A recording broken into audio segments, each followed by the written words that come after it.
We need to be super careful in this world because the spirit of Lamech doesn't just want activities to be part of your life. The spirit of Lamech wants your activities and achievements to be your life, to be the most important thing, to push out God. All these other things, to push out ministry, the spirit of Lamech says these are not important. You need to focus on your own success, your own achievements, your own accomplishments. And unwittingly, it takes what is good and makes it all important. We actually unwittingly can do the same and make it our own small g God. We read about this in Genesis chapter 4. Lamech married two women, one named Ada and the other Zillah. Ada gave birth to Jabal. He was the father of those who live in tents and raise livestock. His brother name was Jubal. He was the father of all who play the harp and flute. Zillah also had a son, Tubal-Cain, who forged all kinds of tools out of bronze and iron. Tubal-Cain's sister was Naamah. Lamech said to his wives, Ada and Zillah, listen to me. Wives of Lamech, hear my words. I have killed a man for wounding me, a young man for injuring me. If Cain is avenged 7 times, then Lamech 77 times. Here we see that Lamech, and we're kind of continuing the story from the other weeks, is someone who's turned away from God, and he's kind of developed this whole kind of mindset and pattern in his family. And soon he fathers 3 children. 3 boys in particular here are described in detail. And it's interesting because these boys were amazing. They were brilliant, cream of the crop kids. Like they were the smartest in class. They were voted most likely to succeed because they had brain power, ingenuity. They were different than others. And each are responsible for a key aspect in the development of civilization. These boys are singularly responsible for pioneering advances in technology and culture. The first that is spoken of is Jabal, and he is the father of animal sciences. He's a brilliant innovator. He is the one who kicks off the livestock industry. He's the one who's helping understand, manage, and multiply livestock. And of course, that's had a gigantic impact on the world as we know it today. The second son was Jubal. He is the father of music and musical instruments. He invented instruments, including stringed instruments and woodwinds. He's a brilliant innovator. He came up with these ideas, and today our world is enriched because of this man, Jubal. And then there was a third son, and his name was Tubal-Cain, and he's the father of metallurgy. He's the guy who came along and figured out the smelting process and how to forge metal, and he created things as a result, including agricultural tools and farming implements that enable the world to feed a growing population of people. And so gigantic advances, innovations through these 3 incredibly smart, talented, and creative kids. And so Lamech's boys are responsible for a lot of the things we see today. Where it got started, there are significant cultural advances that they themselves pioneered. But it's also important to note something in the description of these kids' lives. Something is missing. Something isn't there. Turns out that God isn't even part of the equation.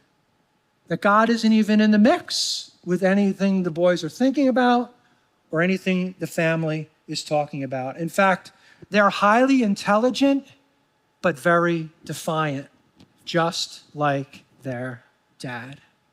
And it's interesting here that later we read that this was a period of time when it says no one was calling on the name of the Lord.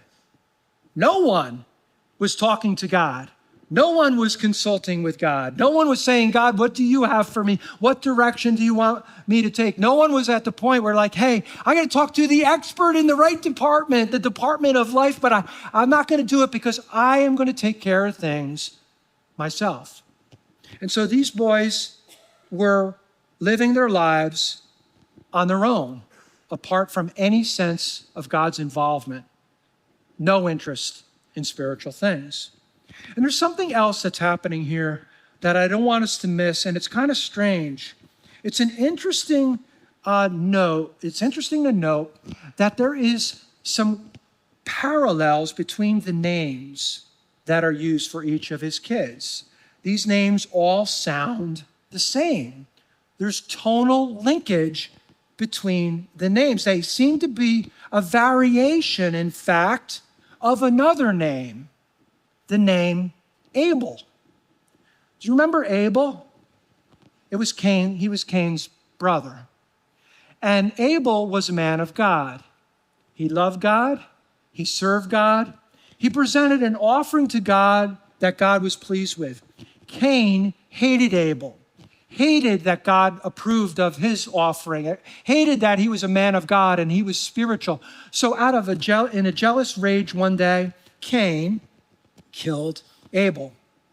And it's interesting here because what some believe is that Cain named his kids to have tonal similarity to Abel, Abel, Jabal, Abel, Jubal, Abel, Tubal. He did it on purpose as one more defiant move to say that his kids have now taken the place of godly Abel. That the life and ways and faith of Abel, not needed anymore. The godliness of Abel and the willingness to serve God, we don't need that anymore. The God of Abel, we don't need the God of Abel anymore. In fact, the only thing we need is ourselves. My kids are going to replace Abel. And I think it's interesting because in a very same way, our culture gives rise to what could be called the spirit of Lamech. Lamech, the dad, set that whole thing in motion. The whole idea is, hey, we just don't need God at all. And we live in a world today with a similar culture that pressures us with this spirit of Lamech to basically push God out of the equation, push God to the periphery, if not eliminate him altogether. And I think we see here that human beings have this tendency. Instead of using their gifts to honor God, they use their gifts, talents, and energy to actually try and replace God. Instead of receiving these gifts from God and saying, thank you for my brain power. Thank you for my ability. Thank you that I have this gift to use my hands in this way. Thank you for my ingenuity. Thank you for my creativity. Thank you for the breath that's actually in my lungs. Thank you for the energy that I have when my feet hit the ground and I keep going all day long. Instead of being thankful for what God has given to them, there's this tendency in our culture to say, you know what, that's just me. And we take credit for everything we do and everything we have and everything we accomplish. And in fact, we come to this moment where we're really excited about the gift and the ability, but we reject the giver. We'll take the gift. Absolutely don't want the giver. And this is the spirit of Lamech. They take achievements and they make it God. They may take accomplishments. They make that God. They take success. They make that God. All these things replace the giver.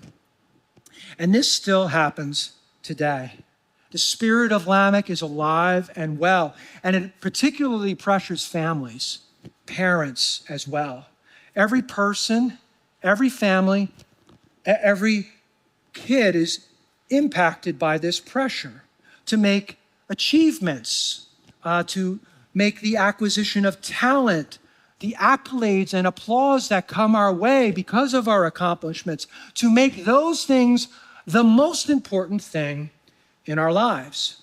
And the spirit of of Lamech entices us to take the gifts and use them to replace him. It's like, I've got this wheel, and the axle around which everything revolves is me. And so I might have a God spoke, but I've got other spokes too. He's just one spoke on the wheel because it all revolves around me.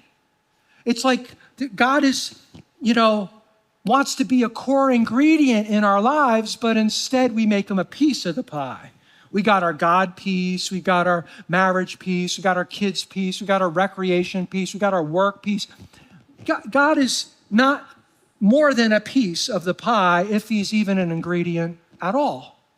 This is what our culture does, pressures us with the spirit of Lamech to push God to the periphery, if not totally out of our world.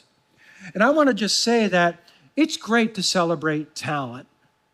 It's great to celebrate and pursue achievements. No doubt about it. I mean, I think, as having gone through every stage of parenting now, that I kind of equate kids as they grow and as their abilities emerge. They're showing up to like Christmas Day. It's like you get a present and you open it up and you're like, whoa, there's something amazing watching our kids' talent just kind of emerge.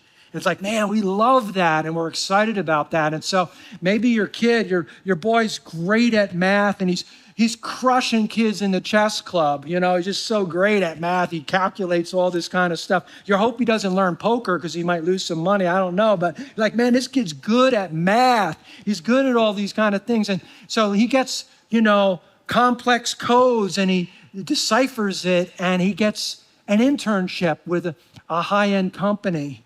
And you're like, this is great. And it is. Or our daughter is super agile and she's very athletic and she gets a sports scholarship. And that's amazing. And we love that. And so if our kid can drain 3-pointers, and if they kind of kick that soccer ball outside the box and they're scoring goals from way out, every parent's going to celebrate their accomplishments.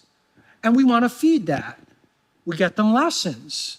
We train them. We want them on competitive teams. This is all great. But here's the problem. This is what can start to happen. We need to be super careful in this world because the spirit of Lamech doesn't just want activities to be part of your life. The spirit of Lamech wants your activities and achievements to be your life. To be the most important thing, to push out God, to push out church, to push out Wednesday nights, to push out groups, to push out service, all these other things, to push out ministry. The spirit of Lamech says these are not important. You need to focus on your own success, your own achievements, your own accomplishments. And unwittingly, it takes what is good and makes it all important. We actually unwittingly can do the same and make it our own small g God. And also, if we're not careful, we can fall prey to the pressure and not even realize that it's happening. You see, it may not be our intent to push God to the periphery of our lives and our schedule, but here's the thing. It is the culture's intent. It may not be your intent to do that, to push God to the periphery.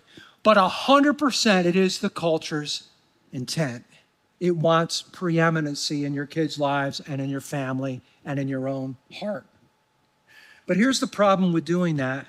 Putting God on the periphery, just kind of scheduling God in a little bit here and there as it fits, falling prey to the spirit of Lamech. The problem is that in the long run, that doesn't work out well. It doesn't work out well. It doesn't work out well for us. It doesn't work out well for marriages. It doesn't work out well for our family or our kids or our future. People begin to suffer. Lives begin to decline. Society goes to a worse place. Emil Brunner, the theologian, puts it this way. A civilization and culture which has severed its connection with God and thinks more of achievement than of person necessarily becomes inhuman. It loses its true center and thus disintegrates into sectional spheres and sectional interests. each of which comes into conflict with the others and tries to develop itself at the cost of the rest. Now here it is. True civilization and true culture can only develop where the cultural creation and activity is directed and ordered from a center, an axle, which transcends culture. An axle that is not self, it's not friends, it's not the culture. It transcends all those things. And God wants to be that core. God wants to be that center. God, not cultural pressures around success and achievement or being well-rounded or raising little Renaissance people. I want my kid to be little Renaissance people. They're so well-rounded. We think that's the most important thing. That should be the core. And God says, no, actually, I should. I created you. Look to me, lean on me, build your life around me. And we see in Lamech's day that despite brilliance, despite technological breakthroughs, despite the incredible innovations that were taking place, it only led to brokenness. Life didn't get better. In fact, we see a pattern of moral and relational decline develop when we're just going to discard God. Society, for example, becomes more violent. People are all about themselves, arrogant, boastful. Look at me, look what I've done, and if you don't like it, I'll pressure you to provide what I need from your accolades, your applause. You can clap for me. It's me. I'm building a world around me. There's a loss of respect for human life. Even innovations, and this is fascinating, even innovations meant for good, once in the hands of corrupt and arrogant people, actually have a dark side. Angry, misguided human beings use technology not only to make agricultural tools to better feed the world, to better feed society, but they also use technological breakthroughs to create weapons to kill others. Sure, we're going to use metallurgy to make farming implements, but we're also going to use it to make weapons as well, to kill those we don't like. And it's interesting here, we don't know this for sure, but remember Lamech, as we saw last week, was a super boastful dude. He felt that he was invincible. He was absolutely fearless. And we have to ask the question, why was he fearless? He killed a younger man, totally out of proportion to anything that he experienced. So why is he so fearless? I wonder if it had anything to do with maybe a weapon that his son, Tubal-Cain, may have forged for him. It's quite possible, if not likely, that a violent man like that would relish the advantage that an advanced weapon would give him over anyone who despised him or offended him. And so we wonder if he vanquished his foe because of advanced technology. And so this was a period of powerful advances in technological innovation and human achievement, yet generational brilliance led to generational defiance and dysfunction, and life did not get better by pushing God out of the mix. Life did not get better as human beings attempted once again to take his place.